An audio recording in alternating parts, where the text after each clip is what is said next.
സ്തുതിക്കുന്നു. ഈ രാവിലെ സമയം ദാനിയേൽ പ്രവചനം 11-ാം അധ്യായം അതിൻ്റെ 27-ാം വാക്യം ഒന്ന് വായിക്കട്ടെ. ഈ രാജാക്കന്മാർ ഇരുവരും ദുഷ്ടത പ്രവർത്തിക്കുവാൻ ഭാവിച്ചുകൊണ്ട് ഒരു മേശയിൽ വെച്ച് ഭോഷ്ക് സംസാരിക്കും, എങ്കിലും അത് സാധിക്കുകയില്ല. നിയമിക്കപ്പെട്ട സമയത്ത് മാത്രമേ അവസാനം വരികയുള്ളൂ. ദാനിയേലിന് പ്രവാസിയായിരുന്ന സമയത്ത് ദൈവത്തിൻ്റെ പരിശുദ്ധാത്മാവ് ഇടപെട്ട് ഭാവിയിൽ വരുവാനിരിക്കുന്ന കാര്യങ്ങളെക്കുറിച്ച് വെളിപ്പെടുത്തി കൊടുത്തതാണ് ദാനിയേൽ പ്രവചനത്തിലുടനീളം വരുന്നത്. ഇവിടെ അന്ത്യകാലത്ത് നടക്കുന്ന സംഭവങ്ങളെ ദാനിയേൽ വിവരിക്കുമ്പോൾ പ്രത്യേകം ഒരു കാര്യം പറയുന്നത്, മാനുഷികമായ പദ്ധതികളും ആലോചനകളും ഒന്നും ദൈവത്തിൻ്റെ കാര്യപരിപാടി അനുസരിച്ചല്ല, ദൈവമാണ് സകലത്തെയും നിയന്ത്രിക്കുന്നത്.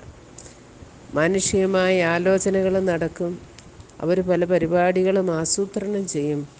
എന്നാൽ ആത്യന്തികമായിട്ട് അതിന്മേൽ അധികാരമുള്ളവൻ, അത് നിവർത്തിക്കുന്നവൻ, ആ പദ്ധതികൾ എങ്ങനെ ഏത് സമയത്ത് പൂർത്തീകരണത്തിൽ വരണം എന്നുള്ളത് ദൈവമാണ് തീരുമാനിക്കുന്നതെന്നാണ് വ്യക്തമായിട്ട് പറഞ്ഞിരിക്കുന്നത്. അവർ കൂടിയ ഒരേ മേശയ്ക്ക് ചുറ്റും ഇരുന്നുകൊണ്ട് പല കാര്യങ്ങളും സംസാരിക്കും, ആലോചിക്കും, അതിനുള്ള പദ്ധതികളൊക്കെ ഉണ്ടാക്കും. എന്നാൽ ദൈവം നിയമിക്കപ്പെട്ട സമയത്ത് മാത്രമേ അവസാനം വരികയുള്ളൂ. ദൈവമക്കളാകുന്ന നമുക്ക് എക്കാലത്തും ഏത് കാര്യത്തിലും ഇത് കുറിക്കൊള്ളാവുന്ന ഒരു ദൈവത്തിൻ്റെ പ്രമാണമാണെന്ന് തന്നെ നമുക്ക് ബോധ്യപ്പെടാം. കർത്താവ് വെച്ചിട്ടുള്ള സമയങ്ങളുണ്ട് ഓരോ കാര്യത്തിനും.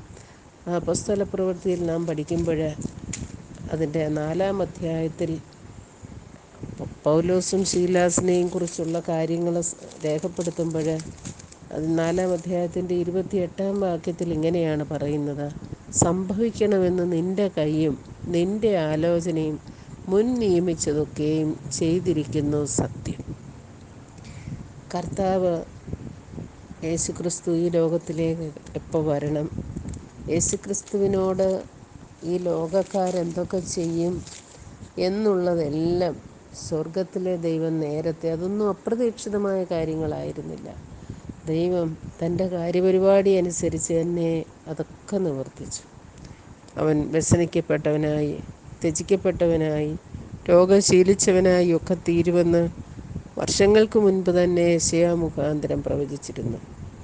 അത് ദൈവത്തിൻ്റെ ദൃഷ്ടിയിലൊരു പുതിയ സംഭവമായിരുന്നില്ല. സ്വർഗത്തിൽ എന്നേക്ക് സ്ഥിരമായിരുന്ന വചനപ്രകാരം തന്നെ അത് നിലനിൽക്കുവാനിടയായിത്തീർന്നു. നമുക്കും ഇതൊക്കെ ബുദ്ധിയുപദേശത്തിനായി എഴുതി ചെയ്തു തന്നിരിക്കുന്നു. നമ്മുടെ ജീവിതത്തിൽ സംഭവിക്കുന്ന ഓരോ കാര്യങ്ങൾ, ഓരോ മറ്റുള്ളവർ നമ്മളെക്കുറിച്ച് ചിന്തിക്കുന്നത്, അല്ലെ നമുക്കെതിരവായിട്ട് ചെയ്യുന്നത് എല്ലാം കർത്താവ് അറിയുന്നുണ്ട്. വെളിപ്പാട് പുസ്തകത്തിൽ കർത്താവിനെ വെളിപ്പെടുത്തിയിരിക്കുന്നത് തന്നെ, കർത്താവിൻ്റെ പേര് തന്നെ, ഞാൻ ആൽഫയും ഒമേഗയുമാകുന്നു, ആദ്യനും അന്ത്യനുമാകുന്നു, എനിക്ക് മുഴുവനും അറിയാം. യെശയ്യാപ്രവചനത്തിൽ പറയുന്നുണ്ടല്ലോ, ആരംഭത്തിങ്കൽ തന്നെ അവസാനവും പൂർവ്വകാലത്ത് തന്നെ മേലാൽ സംഭവിപ്പാനുള്ളതും അറിയുന്നവനായ കർത്താവ്. അവൻ്റെ പൂർണ്ണ നിയന്ത്രണത്തിലാണ് ഈ ലോകത്തിൻ്റെ രാജ്യങ്ങളുടെ രാജാക്കന്മാരുടെ ആ കാര്യങ്ങളെല്ലാം നടക്കുന്നതെന്ന് നമുക്ക് ഉറയ്ക്കുവാൻ കഴിയും. നമ്മുടെ വ്യക്തിപരമായ ജീവിതത്തിലും ഒരു ദൈവ പൈതലിനെ എപ്പോഴും ആശ്വസിക്കുവാനും പ്രത്യാശിക്കുവാനും സമാധാനിക്കുവാനുമുള്ളത്, കർത്താവ് കൽപ്പിക്കാതെ ആര് പറഞ്ഞിട്ടാകുന്നു വല്ലതും സംഭവിക്കുന്നത്? കർത്താവിന് സകലത്തിന്മേലും നിയന്ത്രണമുണ്ട്. കർത്താവ് സകലത്തിനും മീതെ വാഴുന്നു. അത് നമുക്ക് ഉറയ്ക്കാം. അതുകൊണ്ട് നമ്മുടെ ജീവിതത്തിൽ നേരിടുന്ന ഏത് പ്രതിസന്ധിയാണെങ്കിലും ഭാരമാണെങ്കിലും അതോർത്ത് ദൈവസന്നിധിയിൽ ദൈവത്തോട് സമർപ്പിക്കാം. ദൈവത്തിൻ്റെ തക്ക സമയത്ത് അതിന്മേൽ കർത്താവ് പ്രവർത്തിക്കും, വിടുതൽ തരും.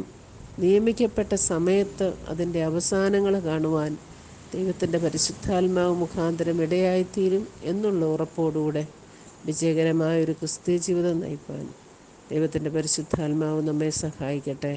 God bless you.